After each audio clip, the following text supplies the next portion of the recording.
नमस्कार। आज हम बात करेंगे ई रूपी क्या है और ये कैसे काम करेगा। इसके पहले हम थोड़ा सा आपको बैकग्राउंड में लेके जाना चाह रहे हैं कि ई रूपी की आखिर भारत सरकार को ज़रूरत क्यों पड़ी और भारत सरकार ने इसका अनाउंसमेंट कब किया। जैसा कि आप सब जानते हैं कि 2022 के बजट सेशन में भारत के वित्त मंत्री श्रीमती निर्मला सीतारमन ने इस करेंसी के बारे में अनाउंस किया था, जिसको आजकल CBDC कहा जा रहा है, central bank digital currency.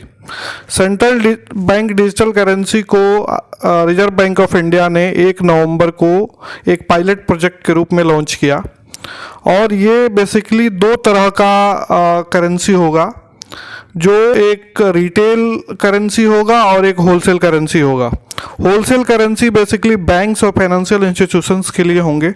Bank जिसमें state bank of India, ICICI bank, HDFC bank, IndusInd bank और अदर बैंक्स हैं, जो इस पे ऑलरेडी अपना लेन देन उन्होंने स्टार्ट कर दिया है कुछ सर्टेन सेगमेंट्स में। अभी रिटेल CBDC आना बाकी है। अभी तो आज के इस एपिसोड में हम ये चर्चा करेंगे कि आखिर ये ई रूपी क्या है और ये कैसे काम करेगा। ई रूपी बेसिकली एक डिजिटल करेंसी है जो RBI के द्वारा इशू की गई है। ये लीगल टेंडर है, इसकी पूर्ण वैलिडिटी है और एक एडिशनल फॉर्म ऑफ मनी है। जैसे कि आप कैश यूज करते हैं वैसे ही एक फॉर्म ऑफ मनी है। अब इसके कुछ इंपॉर्टेंट फीचर्स के बारे में जानते हैं। इम्पॉर्टेंट फीचर्स में पहला ये है कि ये एक डिफरेंट टाइप का करेंसी है, एक अनदर फॉर्म ऑफ मनी है। जैसे आप करेंसी यूज करते हैं 100 का नोट, 200 का नोट, 10 का नोट, 20 का नोट, 1000 का नोट, 2000 का नोट। 1000 का नोट पहले चलता था, अब तो बंद हो गया। 2000 का नोट अभी भी यूज हो रहा है, हालांकि उसकी सर्कुलेशन में कमी आई है। लेकिन जैसे हम कैश करेंसी यूज करते हैं वैसे ही ये एक डिफरेंट टाइप ऑफ करेंसी होगी, लेकिन ये डिजिटल करेंसी होगी। दूसरा इसका इम्पॉर्टेंट फीचर यह है कि जो भी व्यक्ति, जो भी पर्सन इसको यूज करेगा उसको किसी भी बैंक में खाता खुलवाने की ज़रूरत नहीं होगी। ये मैंडेटरी नहीं होगा। आप नॉर्मली जैसे ट्रांजैक्शंस करते हैं UPI, net banking, RTGS, NEFT, NETC, जो डिफरेंट फॉर्म्स हैं। RTGS आपको पता होगा कि शॉर्ट वैल्यू के लिए, इमीडिएट ट्रांजैक्शन के लिए होता है। NEFT 2 लाख से ऊपर की वैल्यू का होता है, जो लार्ज ट्रांजैक्शंस होते हैं वो NEFT में जाते हैं। UPI आपको करंट ट्रांसफ़र करना है, एक पेमेंट गेटवे टाइप का है। भारत सरकार ने जो NPCI ने, national payment council of India ने एक वो बनाया है, एक प्लेटफॉर्म बनाया है जिसके थ्रू आप किसी भी खाते से कहीं भी आप लेन देन करते हैं वो इमीडिएट ट्रांसफ़र होता है। तो एक तो ये फॉर्म्स हो गए, अलग अलग मोड्स हो गए जिनके थ्रू आप करेंसी अपने बैंक में रखे हुए रुपये का आप लेन देन करते हैं। लेकिन RBI ने जो CBDC लॉन्च किया है ई रूपी को ट्रांसफ़र करने के लिए या रखने के लिए आपको किसी बैंक में खाते की, अकाउंट्स की ज़रूरत नहीं होगी। जैसा कि आप कैश घर में रखते हैं, किसी बैंक में रखें ना रखें, घर में कैश रखा है उसके लिए आपको तो कोई बैंक अकाउंट की ज़रूरत नहीं पड़ती है। वैसे ही सेम फॉर्मेट इसका भी है। तीसरा इसका मेन जो फीचर है, CBDC एक ऐसी करेंसी होगी जो मैंडेटरी होगी, हर जगह एक्सेप्टेड होगी। कोई मना नहीं कर सकता, चाहे वो बैंक्स हो, चाहे कोई दुकानदार हो, चाहे कोई इंस्टीट्यूशन हो, कॉलेज हो, कॉरपोरेट्स हो, कहीं भी हो, आप कहीं भी इसका लेन देन करेंगे और ये मैंडेटरी होगा सबको एक्सेप्ट करने के लिए। जैसे बेसिकली आप जाते हैं कहीं, पेटीएम का किसी दुकानदार ने वो लगाया है या नहीं लगाया, आप कहते हैं कि पेटीएम से ले लो, मना कर देता है आपको। इस केस में वो मना नहीं कर पाएगा, उसको लेना ही पड़ेगा। जैसे कैश में आप ट्रांजैक्शन करते हैं, कोई सामान खरीदते हैं, वैसे ही इसमें आप ट्रांजैक्शन करेंगे, इससे भी सामान आप खरीद सकेंगे। चौथा इसका जो मेन फीचर है वो है कि ये फ्री होगा किसी भी क्रेडिट और लायबिलिटी से। पांचवा इसमें सबसे बड़ी चीज़ है कि ऑफलाइन फंक्शनैलिटी होगी, जिसके थ्रू आप ट्रांजैक्शन कर पाएंगे। ये हर एक डिवाइस में, मोबाइल फ़ोन्स में, टैबलेट्स में, लैपटॉप्स में, किसी भी फॉर्म में ये हर कंपैटिबल होगा और इससे आप लेन देन कर पाएंगे। छठा जो मेन फीचर है कि ये RBI, ये थोड़ा टेक्निकल फीचर है, RBI के बैलेंस शीट में ये हमेशा लाइबिलिटी दिखाएगा। जैसे करेंसी लाइबिलिटी होती है RBI के अकाउंट्स में, वैसे ही ई रूपी हमेशा लाइबिलिटी में दिखेगा कैश की तरह। अब इसके कुछ इम्पोर्टेंट्स जो पॉइंट्स हैं वो पॉइंट्स पे डिस्कशन करते हैं। क्या चीज़ है कि आखिर आरबीआई ने लॉन्च तो कर दिया, हालांकि अभी होलसेल ही लॉन्च किया है, लेकिन अभी जब इसका रिटेल वर्जन लॉन्च होगा, आम पब्लिक के लिए आएगा, इसको लोग यूज कैसे करेंगे, how to transfer e rupees. तो इसमें क्या होगा कि हर होल्डर को, जिसके पास भी ये वॉलेट होगा, जो भी वॉलेट ये रखना चाहेगा, ये वॉलेट में एक पब्लिक की होगा और एक प्राइवेट की होगा।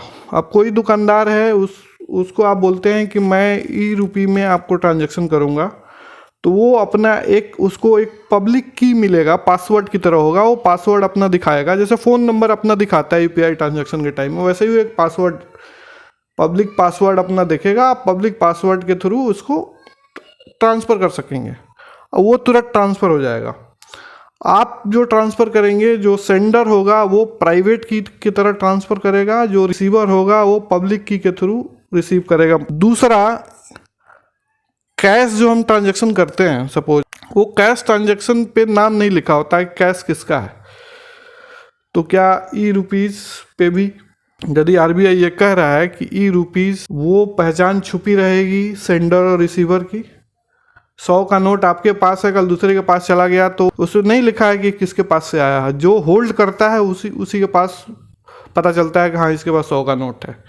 लेकिन ये तो डिजिटल पैसा है। डिजिटल पैसा आपको पता है कि एक जगह से दूसरे जगह जाता है। आप यूपीआई करते हैं, ट्रांजैक्शन नेट बैंकिंग करते हैं, आरटीजीएस करते हैं, तो आपको पता चलता है कि भाई इस खाते से इस खाते में आया। तो क्या आरबीआई इसको ट्रैक करेगी, या भारत सरकार की दूसरी एजेंसी ईडी है, सीबीआई है, रेवेन्यू इंटेलिजेंस है, जो डिफरेंट एजेंसीज हैं जो ट्रैक करती हैं, क्या ये ट्रैक करेंगी? अब इसके दो टाइप्स हैं। पहला, जो छोटे ट्रांजैक्शंस होंगे वो एनोनिमस ट्रांजैक्शंस होंगे। 10, 20, 50 हज़ार ट्रांजैक्शन जैसे कैश में होता है वैसे कैश में होते रहेंगे। लेकिन जो लार्ज वॉल्यूम के ट्रांजैक्शंस होंगे वो ट्रांजैक्शंस आरबीआई ट्रैक करेगी। अब ये ट्रैक करने के पीछे मकसद क्या है कि जो हवाला ऑपरेटर्स हैं, जो आतंकवाद में पैसा लग रहा है, जो डिफरेंट टेररिस्ट एक्टिविटीज़ में अलग अलग मोड से जो पैसे आ रहे हैं, जो उसमें इन्वॉल्व होते हैं, वो पैसा जो डर्टी मनी होता है बेसिकली, उस पर लगाम लगाने के लिए आरबीआई ने ये कहा है कि जो लार्ज जो ट्रांजैक्शंस होंगे, बड़े ट्रांजैक्शंस, वो ट्रैक होंगे, लेकिन छोटे ट्रांजैक्शंस ट्रैक नहीं होंगे, जैसे कैश ट्रैक नहीं होता। कैश जैसे कैश में भी ऐसे ही होता है कि जो बैंक्स मूव करता है, सपोज आरबीआई ने 200 करोड़ दे दिए स्टेट बैंक ऑफ इंडिया को, तो ऊपर एक, जब भी आप करेंसी का बंडल देखेंगे तो ऊपर एक एसबीआई का वो चिपका होता है। लेकिन एक बार वो बंडल खुलने के बाद वो नोट पे कोई मार्किंग नहीं होता कि वो नोट किसके पास गया, कौन सा होल्डर है। तो लार्ज कैश जब भी मूव होता है तो उस पर तो मार्किंग होती है, लेकिन जो छोटा कैश जो मूव होता है, जो छोटे रिटेल में जो ट्रांजैक्शंस होते हैं, उस पर कोई वो पहचान नहीं होती। इसका तीसरा जो सबसे बड़ा फीचर है कि ई रुपी को ऐसा प्रोग्राम किया जा सकता है कि ये पर्टिकुलर सेक्टर में ही यूज होगा। अब ये आरबीआई ने ऐसा क्यों किया?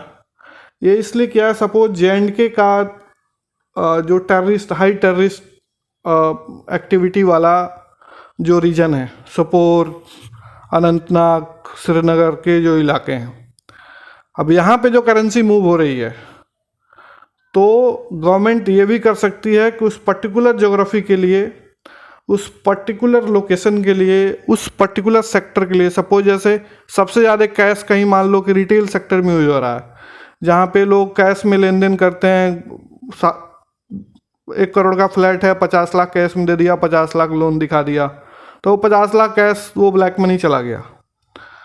तो गवर्नमेंट ये भी कर सकती है कि रिटेल सेक्टर के लिए वो सर्टन प्रोग्राम कर दे कि हाँ ये पैसा रियल एस्टेट में लग रहा है, तो गवर्नमेंट उसको ट्रैक कर सकती है। बेसिकली ये ब्लैक मनी, टेररिस्ट एक्टिविटीज़ में जो पैसे लगते हैं, ब्लैक मनी, डर्टी मनी, उस मनी को जो आपका स्मगलिंग में जो ड्रग्स होते हैं, ड्रग्स के ट्रांजैक्शंस होते हैं, उसमें जो पैसे मूव होते हैं, उन पे लगाम लगाने के लिए गवर्नमेंट ने ये फीचर डेवलप किया।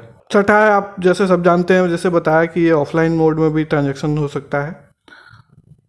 सबसे मोस्ट इम्पोर्टेंट फीचर, क्या इस पे इंटरेस्ट मिलेगा? जैसे आप बैंक में पैसा रखते हैं तो आपको इंटरेस्ट मिलता है। आप जैसे म्यूचुअल फंड्स में या कहीं भी पैसा लगाते हैं बेसिकली बैंक्स के थ्रू, तो आप बैंक्स आपको पैसा अपने पास रखने के लिए इंटरेस्ट लेती है, लेकिन वो पैसा जब आपके घर में है तो आपको इंटरेस्ट नहीं मिलता। सिमिलरली इस पे भी कोई इंटरेस्ट आपको नहीं मिलेगा। ये पैसा आपका कैश मनी है, तो इस पे कोई आपको इंटरेस्ट नहीं मिलेगा। इस सेगमेंट के लिए इतना ही। नमस्कार।